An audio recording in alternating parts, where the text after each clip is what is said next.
So I'm sitting at work one day. This is probably a couple of weeks after I felt like everything had been tied up and was done and good to go. I get this phone call, and it's the Tacoma Police Department in Tacoma, Washington.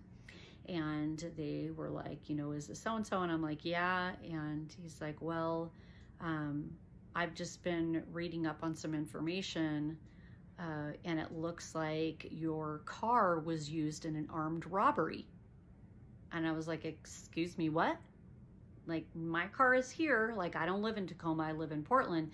And he's like, a car that is titled in your name was used in an armed robbery. And I was like, you have got to be kidding me. Like, this is absolutely insane.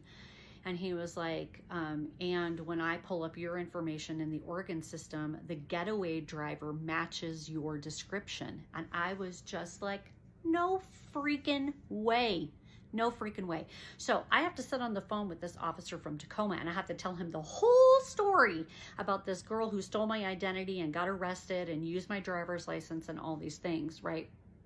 And so he was like, okay, let me call the Seattle Police Department just so I can verify your story and everything. And so then he calls me back, I don't know, a day or two later, and he's like, okay, it looks like everything that you said checked out, but I'm just letting you know that this girl bought a car, she titled it in your name using your driver's license. And she was the getaway driver for this liquor store armed robbery. And I was just like, this is just nuts. So then I'm thinking, oh, well, if that car is in my name, then I'm going to come up and I'm going to get it and I'm going to sell it and I'm going to make the money for it. Oh, no, no, no. Couldn't do that because they had it in impound. And they were going to keep it in impound until she was caught and then tried. And so I was like, oh my gosh, you've got to be kidding. You've got to be kidding. So I ended up not getting in trouble for that, thank goodness.